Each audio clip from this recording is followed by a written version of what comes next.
Turn. It's okay. It says we're live. It's okay. Let's give everybody a few minutes. Good evening. Um,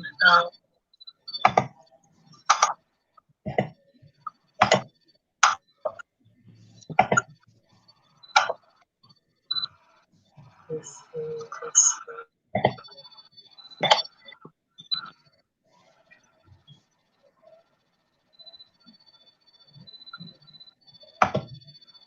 All right, we'll give it one more minute.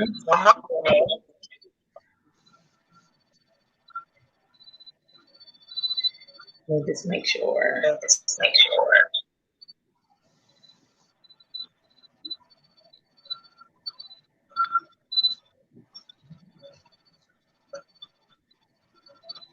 Oh yeah, we are live. Okay, we're gonna give it one more minute. Thank you guys for joining us. Thank you guys for those of you who will join us once we go live. Well, we're live now, but once we play the video, if you're watching the replay, thank you guys for watching the replay. Okay.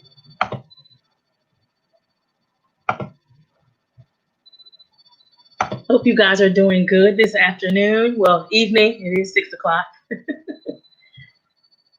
All right, we're gonna give it one more minute. We're gonna go ahead on and get started.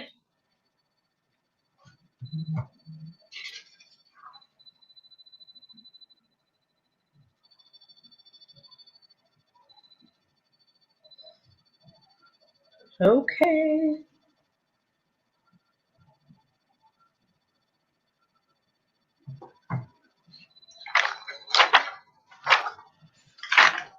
All right, we're gonna go ahead and get started. I'd like to say thank you guys for joining us. Myself and Miss Allison Fletcher.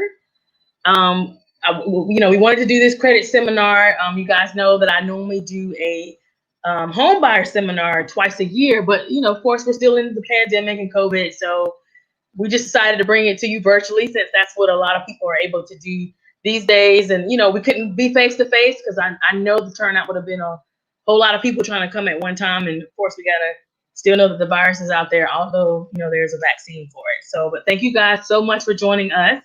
I want to introduce you guys to Miss Allison Fletcher. I've been in real estate for about 2 years, and I think I met her back in 2018. And I send all my clients to her that have any credit or financial issues as far as trying to get a loan and everything. And she's just my go-to person. I don't send, just anybody to her. I just feel like there's so many things out there right now about credit and different issues when it comes to credit. And Miss Allison knows all the good stuff, and she has great advice. She gives us good knowledge, and she's helped a lot of my friends and family and just referrals of people that I've known with their credit situation. It's not just about a quick fix. It's more so of counseling and budgeting, and that's what you need more so than a quick fix. So I'm going to turn it over to her. She can tell you guys a little bit about herself, and then we'll go ahead on and get into it. Okay? Take it over. Thank you, Ashley. Thank you for having me. Hello, everyone. As Ashley stated, I am a credit and financial coach. I've had my business over 21 years. I help people to get on track financially by helping them with executions and education. So it's more than, like she said, a quick fix. This is pretty much for a lifestyle change.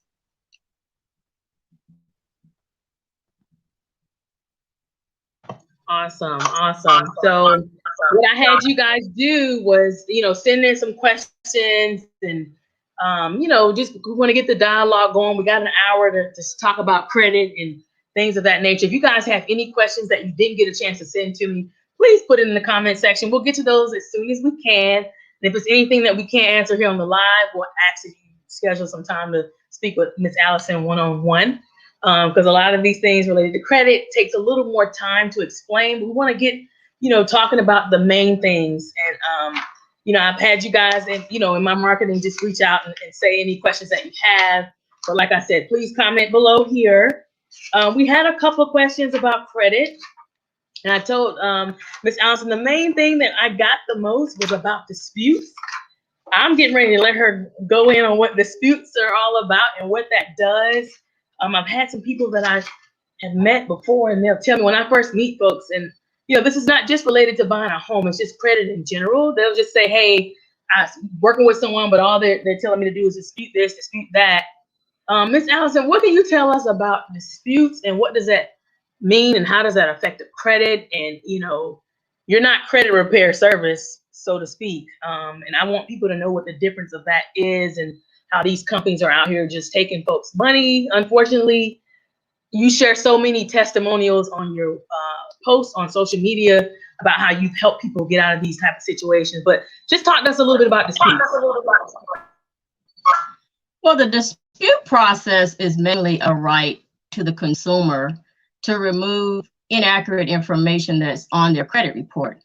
So I think that a lot of people use the dispute process to remove items they actually owe. So in that instance, it's not going to be an effective practice. So you really would have to resolve those issues with your creditor. So the dispute process is mainly for, if you have a same name as somebody and let's say a relative, and you have the same name as another relative, then their information may be on your credit report. Then you can use the dispute process to have that removed.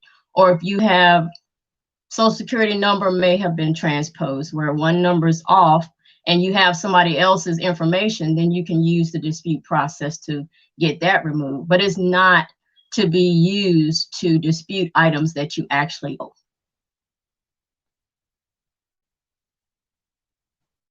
Look, let me just say, that is good to hear, because a lot of people say that, they've had people that are, credit repair companies or credit repair services that are just disputing what they actually owe, which I don't understand why they would do that. Because if you actually owe it, you need to pay it back or work out some kind of agreement, right?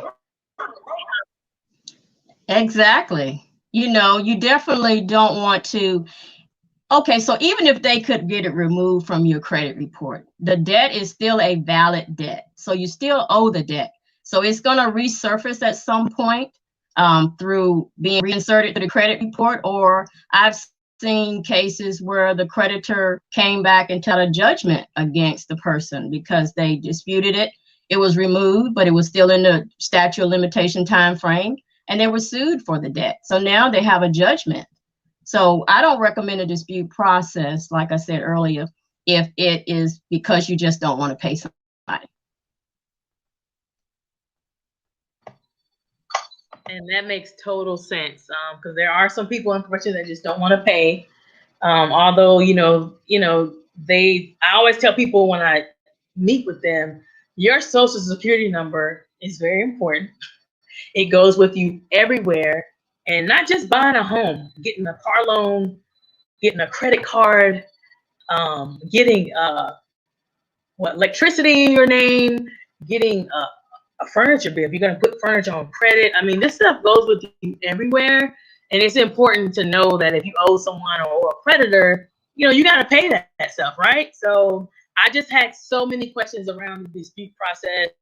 So if someone were to, meet with a credit repair person and all they want to do is dispute, what are your experiences when you're working with clients that you work with on a day-to-day basis? What are your experiences with hearing about those type of issues?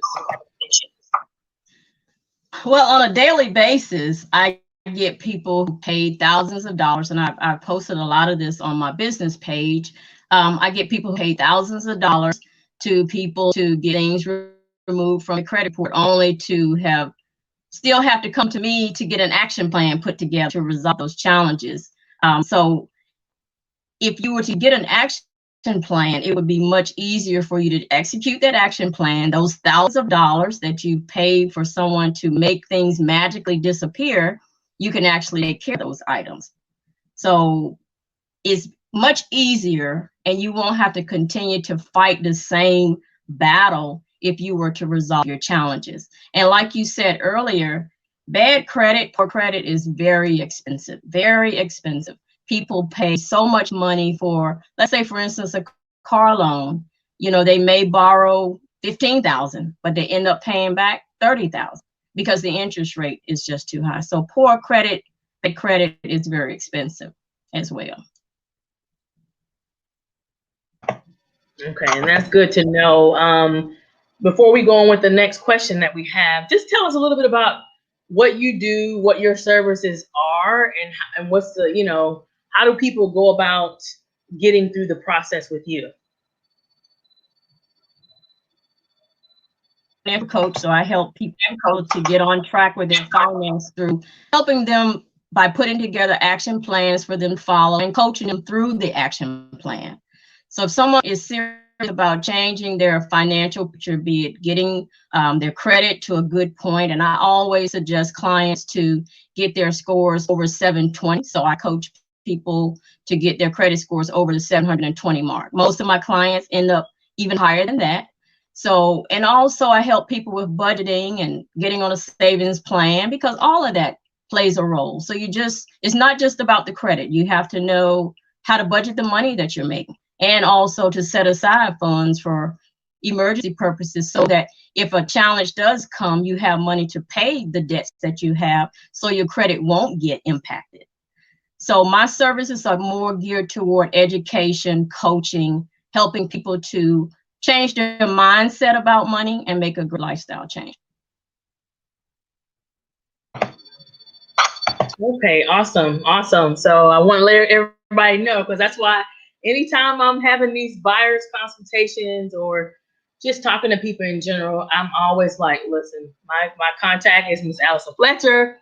I was like, she is a credit coaching counselor. I said, it's not about a quick fix type situation. I always never believe in those things. And I'm like, anything that sounds too good to be true, I don't want to fall for the okie doke. And there's so many people out here falling for it, unfortunately. And I'm not knocking anybody that's in credit repair in general, but Allison does something that's a little bit more different. I mean, you guys need to follow her on Facebook. That's her Facebook name is Allison Fletcher. You can follow her Facebook page as well. I got the link here, scrolling through the banner.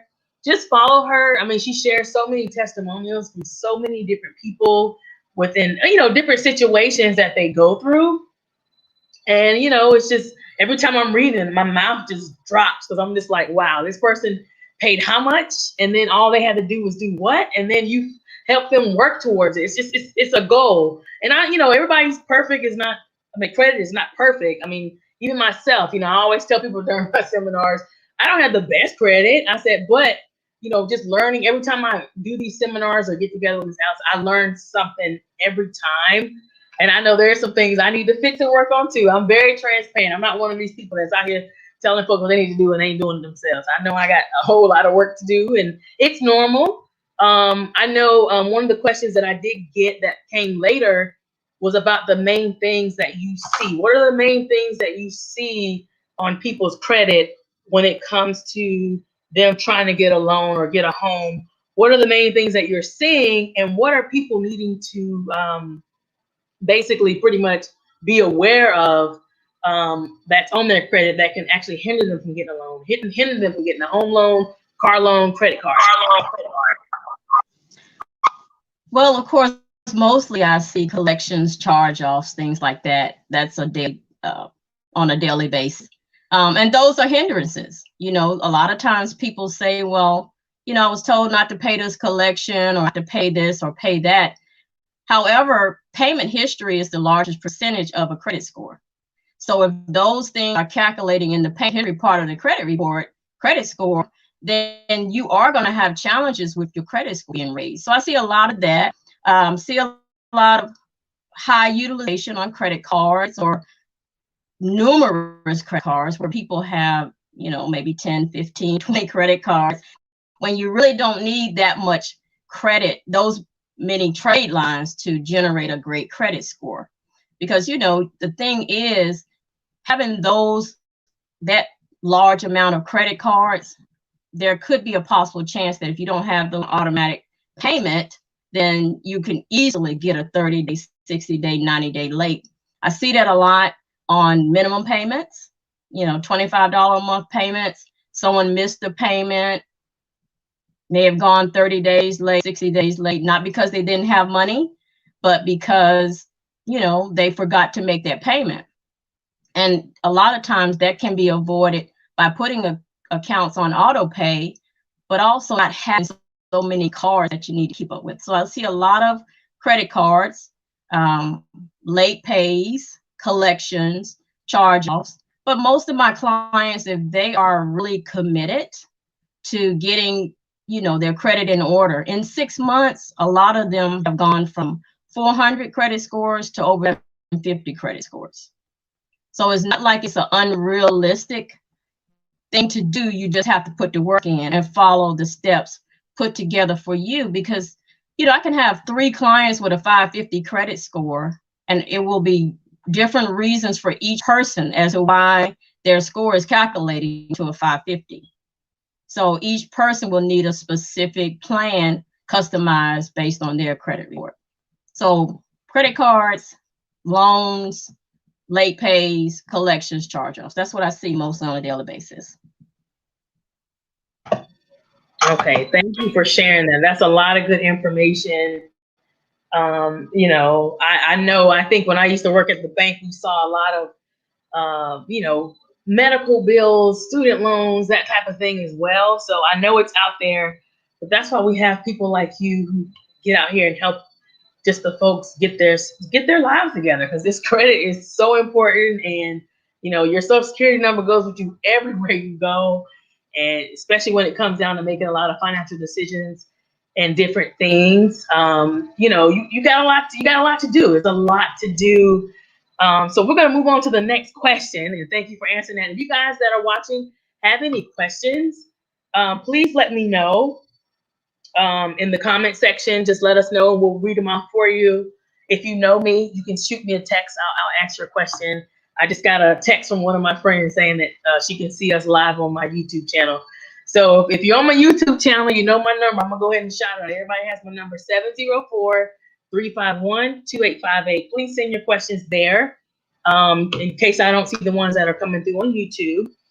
All right, so the next question is, how long does it take for things to drop off your credit? That's a question I get a lot. Someone's always saying, hey, I had that debt like 10 years ago. Is it gone, or am I okay? Will it show up? In different instances. When I worked in the multifamily industry, they'll tell me when they're applying for an apartment that they owed an apartment community some time ago. But I feel like it just depends on the apartment's background check policy. But just in general, like how far back, it says, do things take to drop off? So I guess, some people I've heard say 7 years, 10 years. Clear some of that up for us. Let us know how much of that is facts and fiction, and just let us know what you see on a day-to-day basis. Well, as far as how long something remains on the credit report, 7.5 years is the guide, but we're not counting 7.5 years from when the account was opened. The 7.5 year clock starts when the account has gone to a derogatory status and has not been brought current. So sometimes people say, well, I had that credit card. I opened that credit card 10, 15 years ago, and it's still on my credit. Well, it may not have gone to derogatory status, but a few years ago. So anything that was, late and it was never brought back to a current status, the clock will start ticking normally at 180 days. And from there, that's when that credit reporting time frame hits.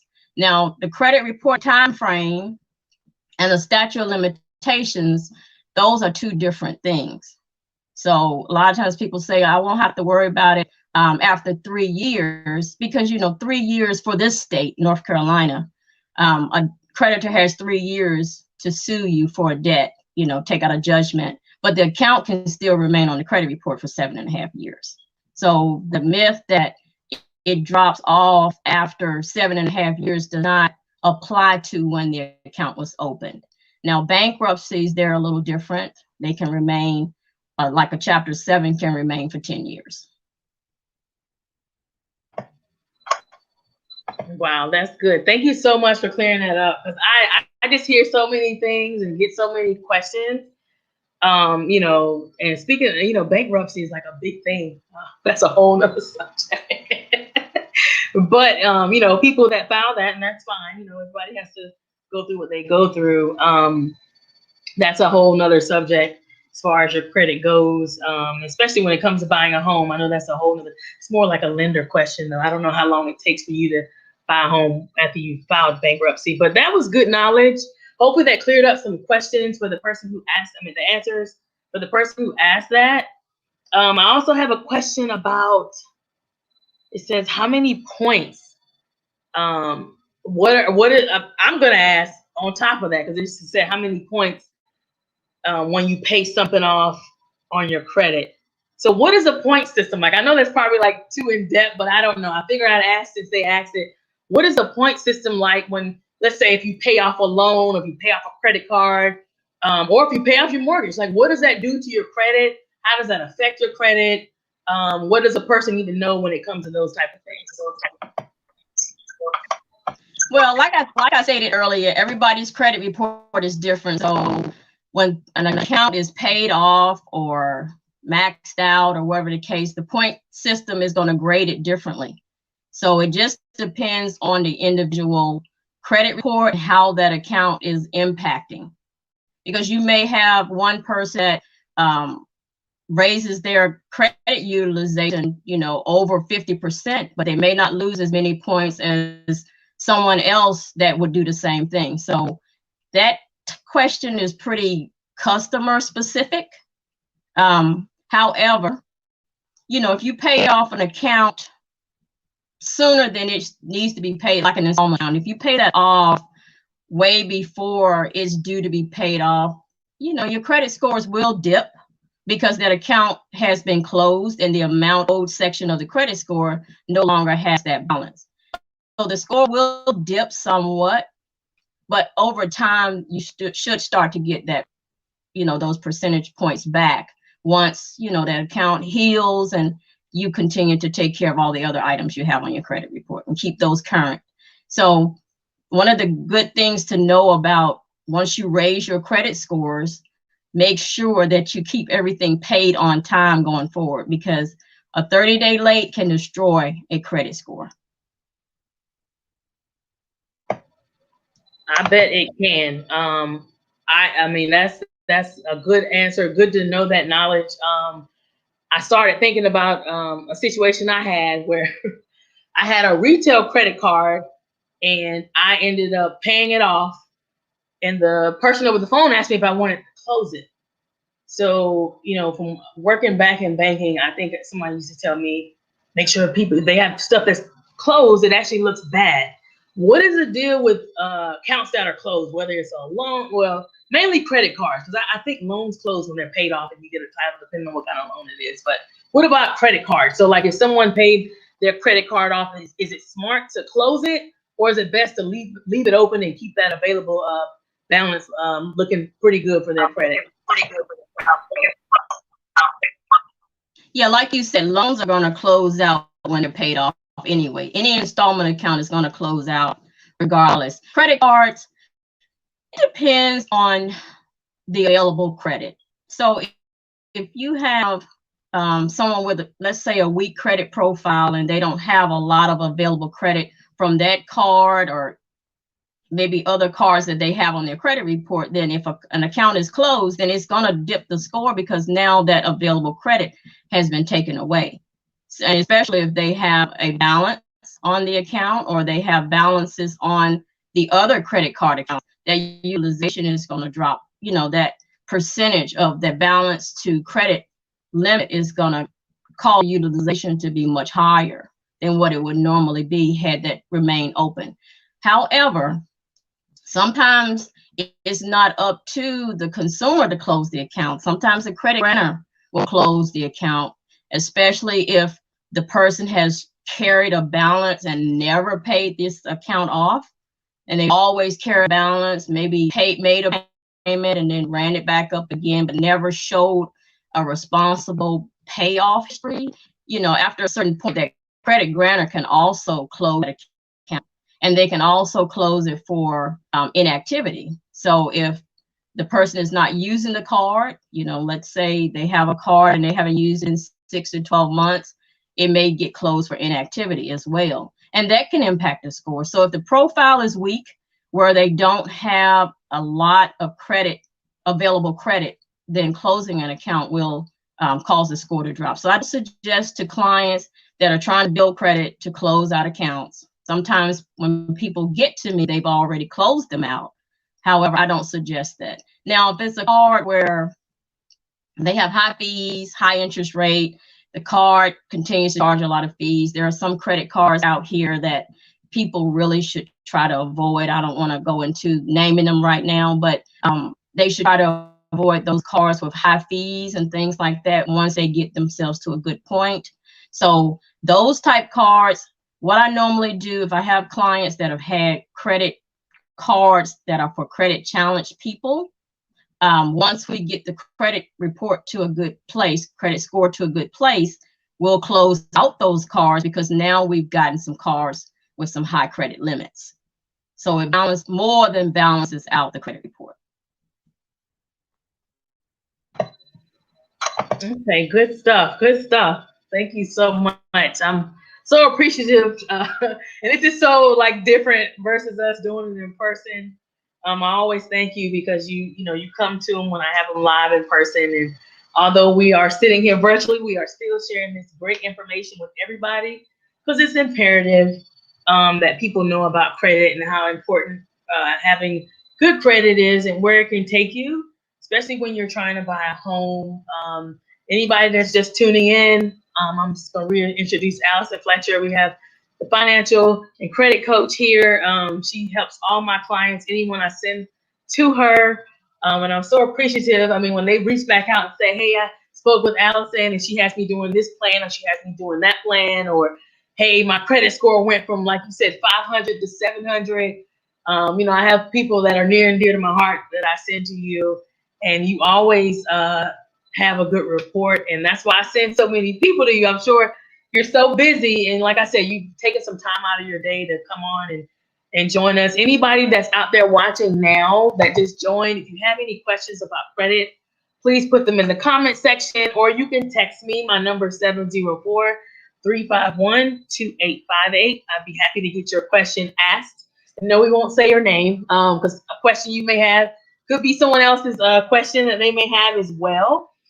I also, until another question comes in, Allison, I'll shift a little bit and talk about budgeting, saving, and just any advice or any tips that you have for people who are trying to get on the right track or just get themselves going when they're getting ready to purchase a home. I know that's the biggest thing people think about. I mean, you can, like I said earlier, your credit goes with everything. Your social security number follows you, and what you put with it will follow you. But I know these days, I mean, the market right now, I'll say a little real estate stuff. Market right now is so hot. I've had a couple folks that I have been talking with, and they're not, all the way ready, excuse me, but they've had to reach out to you or they're planning on reaching out to you about their credit. But you got to have good credit to get the right type of home loan you want and the interest rate that you want. But the market is so hot right now. Any buyers that are out there, you got to get with a real estate professional. It's very imperative in today's market because from 2020 until now, this is a market we've never seen. I mean, homes are just going just like that. You'll see them get posted and they're under contract in a couple of hours or the next day. I mean, that's how crazy it is. And there's a lot of situations where the buyers have to be prepared. So I always tell people during my home buyer seminars that the first step, honestly, is having your credit together. You want your credit together first. That's why I always introduce my clients to Allison. She's on my PowerPoint presentation when I have these buyers consultations, because you need to have that to get the maximized amount that you need to purchase a home. And, it's very important. You got your credit right. Then you get to your lender, and then you get to work with me because you're going to need the money to go out here and find a home unless you're A-OK and don't need financing, So it's just the market is just very crazy right now. And I like to let buyers know to just be prepared, get with a professional, get you a credit person like Allison. Her information is on the screen. We're going to be sharing that. You guys can follow her and, book an appointment. If you need to schedule an appointment to do a one-on-one session, if you heard something that you want to talk to her about, please go to her link and just, reach out to her and get any information that you need. Of course, if you need a lender, I do have my preferred partners that I work with that I always refer you guys to. And of course, I would love for you guys to work with me because I would love to help you guys through this process, through this crazy market. But at the end of the day, if you're going to get financing, your credit is the main thing that needs to be taken care of before you even get to the lender and before you even get to me. Either way, I meet you where you are. So I always tell people that I'm gonna meet you where you are.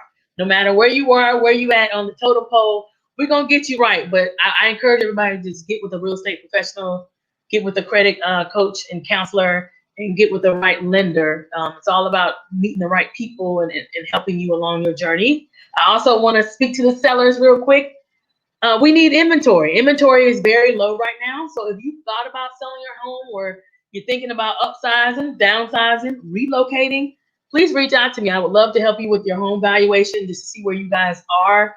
And of course, when you get ready to sell, I can help you get to the next home that you want to purchase. So still make sure your credit's right. That's why we got Allison.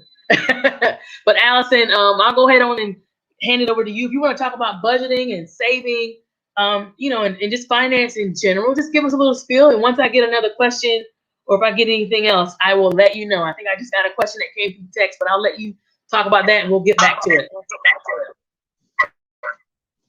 Yeah, like I stated earlier, credit, budgeting, saving, all of that goes together because it's just all of that works together to make that a holistic, like I said earlier, lifestyle change. So budgeting is important. Understanding where your money is going, and understanding what the purpose of having savings is very important, especially right now. This is something that I've always preached to my clients. Save money, get out of debt, save money, pay your bills on time so that your credit can be strong. Have enough money set aside so that if you have to make a purchase or whatever, you have the funds to do so. And right now, with the way the market is and all of these large upfront amounts that people are having to pay, a lot of my clients have been able to be competitive because they've saved money. They've saved money over the course of time. So it's important to budget, make some sacrifices. I always tell my clients short-term sacrifice for the long-term gain. So make some sacrifices, stop eating out. That's one of the largest things that I see when I do budget sheets with folks is that eating out section. That section has hundreds to thousands of dollars per month where people are eating out that type of money. And then the bank account has maybe $0 to $25. So saving money, getting on a budget, having good credit. All of those things go hand in hand.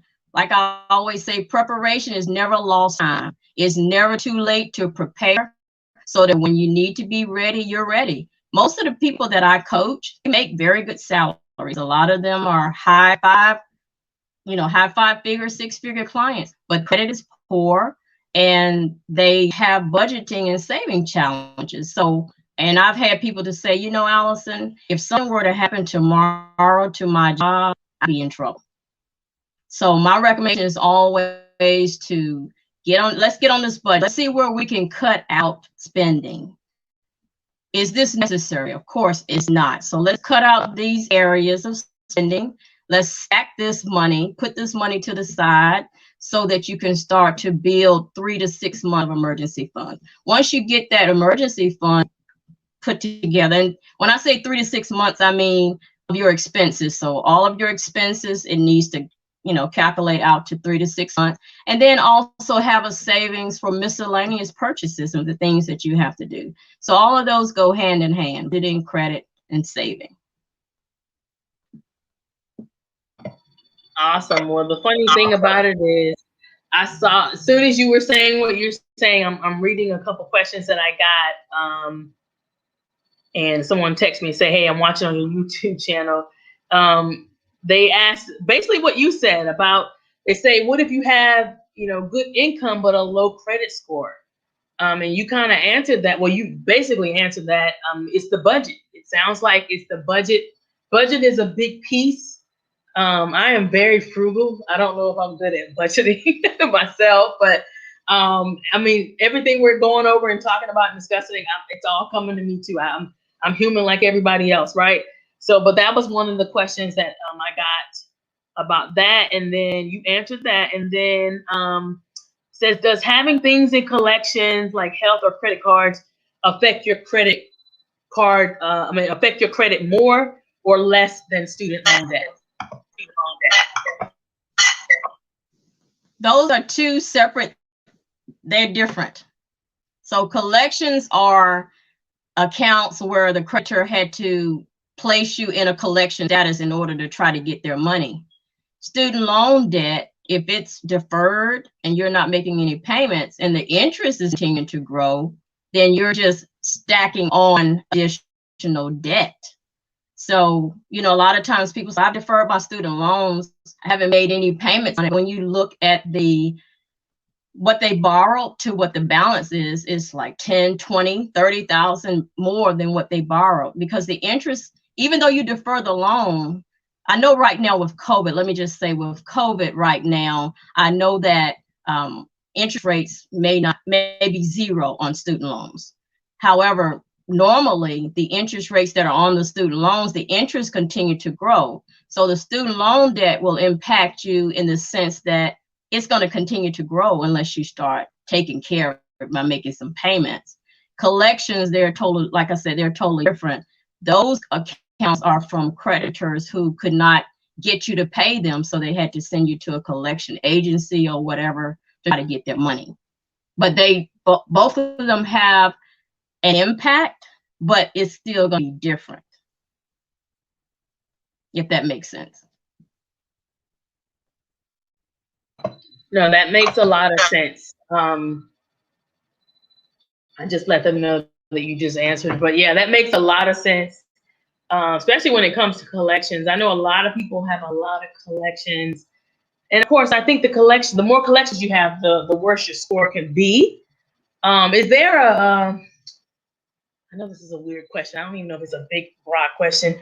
Is there a rhyme, or should I say, what's the basis of a credit score? Like, what does that entail? What does it mean?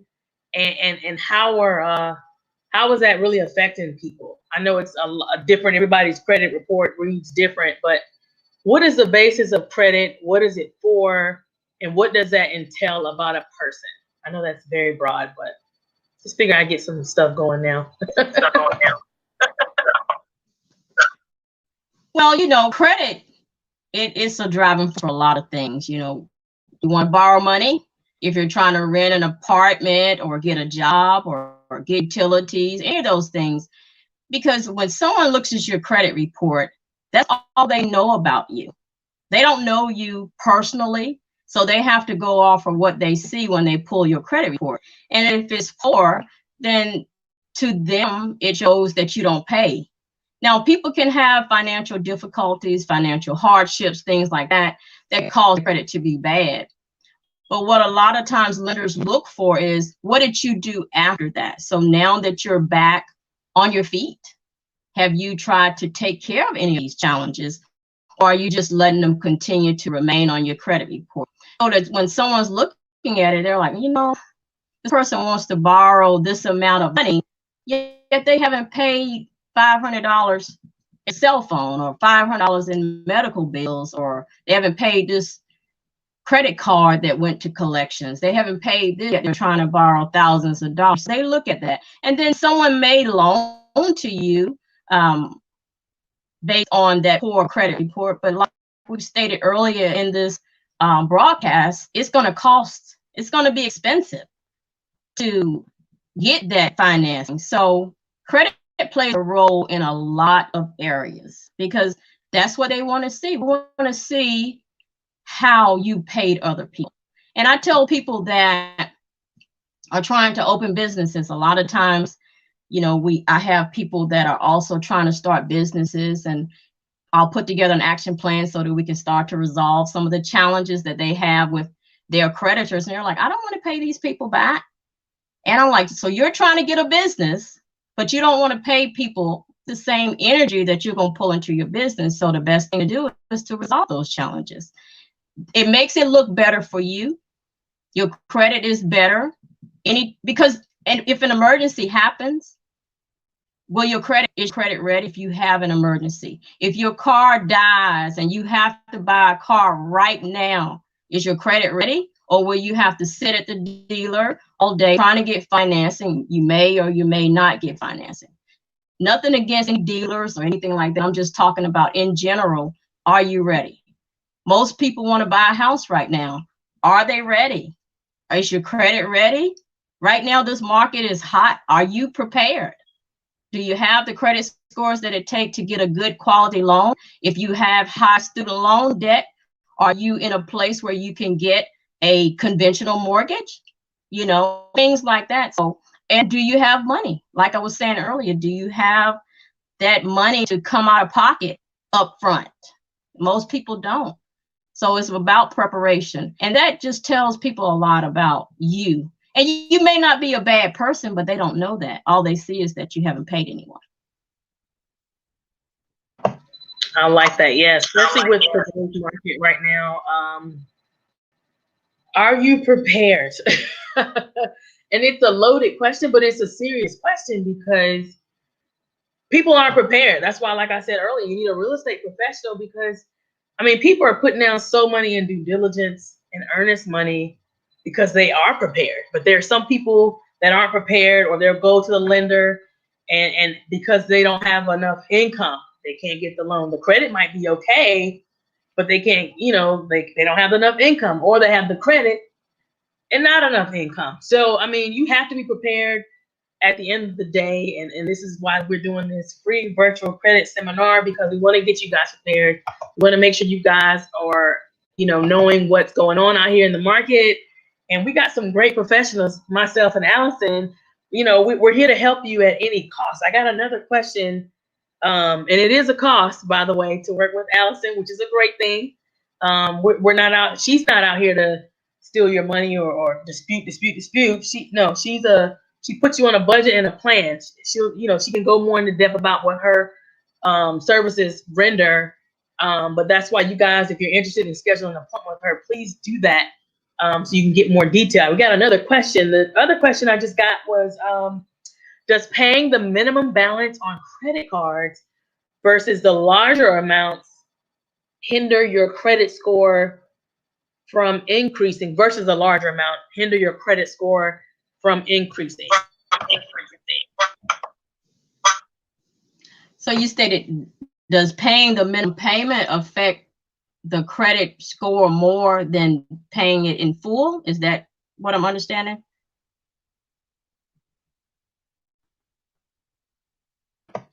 I'm gonna think I know what it says. Does paying the minimum balance on credit cards versus larger amounts hinder your credit score from increasing? So I guess whatever the minimum payment is it best to pay that versus, I guess, the larger balance? I guess that's what they're saying. Okay. The only challenge you're going to have with paying the minimum payment, if you have a balance and you're only paying the minimum payment, depending on the interest rate on that credit card, when that interest kicks in, when that statement, goes through the cycle, that minimum payment is probably going to be eaten up by interest. So the balance is not going to go down. So normally what I tell my clients to do is don't put more on the credit card than you can pay in full in a month. So try not to carry large balances, pay those cards down to zero and use them, but don't put so much on them that you have to carry a balance from them. So it does hinder the score if you're only paying the minimum payment versus paying that balance off and using the card responsibly. I like that. I know this is like a loaded question. What do you think about debt consolidation? Does that help your credit? And I mean, I feel like if you got a good interest rate, why not? But I mean, I'm not sure if you've seen cases or people that you work with who've consolidated their debt and get these high interest rates and the payments like up there, or then they can't pay that. What do you think about consolidating debt, and does that help your credit? It sounds like you're saying. I don't recommend debt consolidation to pay off debt. And the reason being, if you're going to take out a loan to pay off credit cards and you're still going to use those credit cards, now you have this loan and you have the balances run back up on the credit cards. So the best thing to do is not go into debt to pay off debt, but increase what you're making payments, those payments, increase those monthly and start to chunk away at that debt. It's better to do that than to, let's for instance, $15,000 in credit card debt, $15,000 personal loan. Take that $15,000 in credit card debt, use that loan to pay it off. Now there's a monthly payment generated on that $15,000. I don't know, $400 or whatever it could be. But now you freed up $15,000 in credit card. But if you haven't changed your habits and you're not disciplined, now you have this personal loan, $15,000 with a monthly payment, and now you're running up the credit cards again. Now you have the credit cards that you're paying and this installment loan. So the best thing to do, what I suggest, is to just add extra. Start with your smallest card, if that's the case, and do it that way versus going into debt to pay off debt, because it's an endless cycle if you're not disciplined. Now, if you're disciplined and you're like, I've learned my lesson with these credit cards, I'm not going to be maxing them out anymore. I'm going to put them away. I might use them periodically just for small purchases and to keep activity. If you learned that lesson, okay, great. But I haven't seen it. I haven't seen anyone that has actually gotten disciplined once they took out a debt consolidation loan. Now, I know some companies might make you close your credit cards if you take out a debt consolidation loan.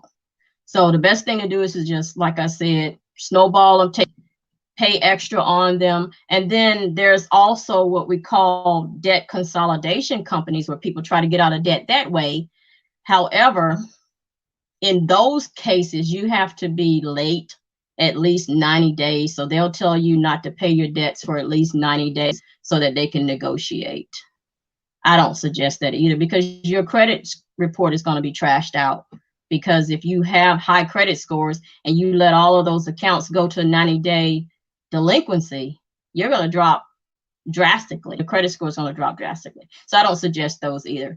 Get on a budget. If you get on a budget, you can find money in your budget to pay off your debt without having to take out a loan to pay off your debt.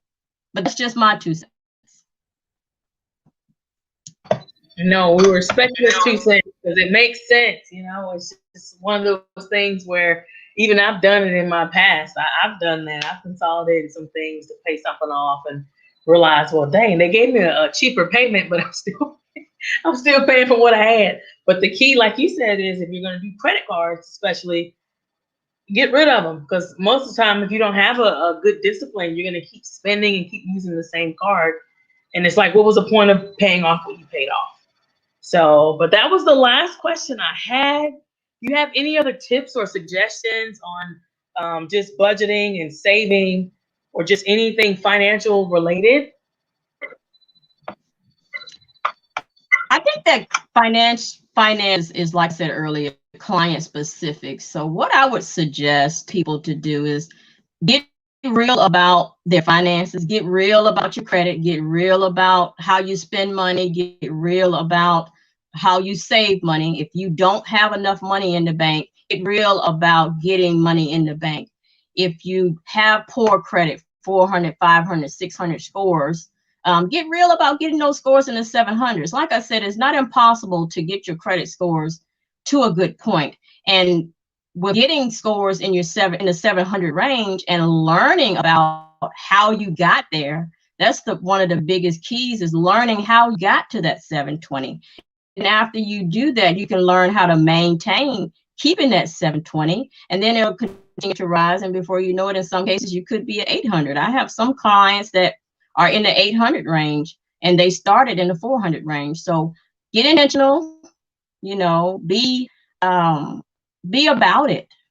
Don't follow everybody that gives tips and advice when it sounds too good to be true. If you know you owe someone, pay them. Don't try to avoid paying them, because the debts don't go away. Don't go away. They're always owed if they're unpaid. And if they're in a certain time frame, you may pay more because you haven't paid that debt.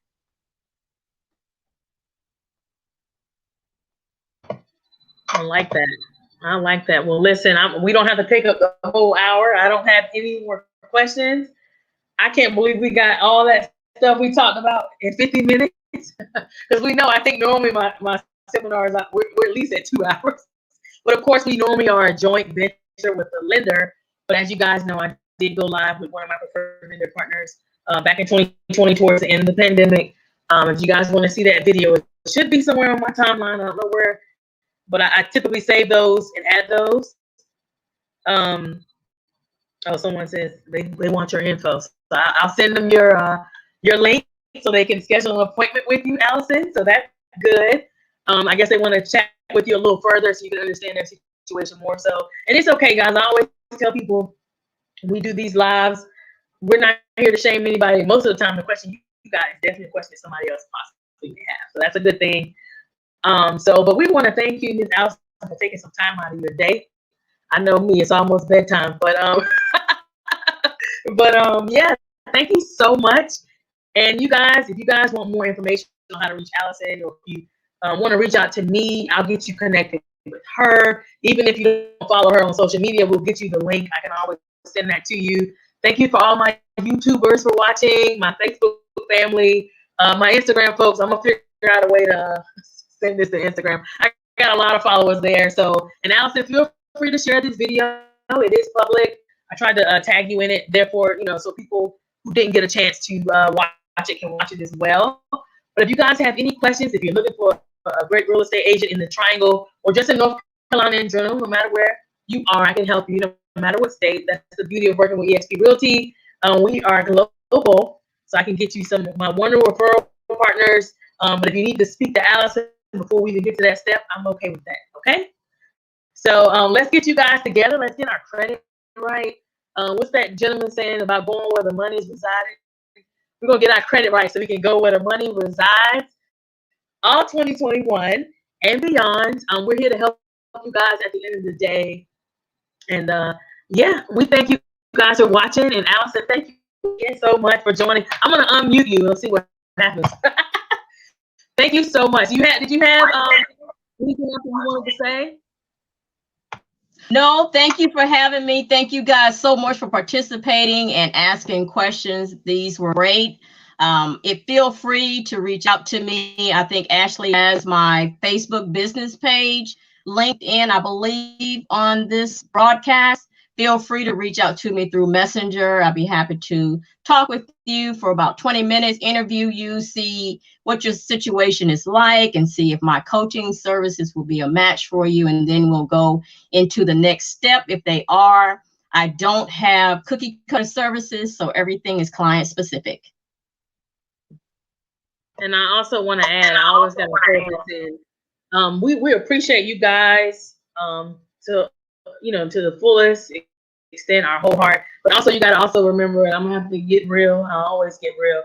This is our livelihoods. This is how we make our living. We're here to help, but we're also here to work with folks that are serious about our time, and we're definitely serious about your time. So just make sure you make the most of our time, and we'll definitely make the most of your time. You won't regret it. We just thank you guys again. And like I said, y'all already know how to reach me. I give my number out so much, and I go live every now and again. But all right, y'all, take care. Enjoy the rest of your evening.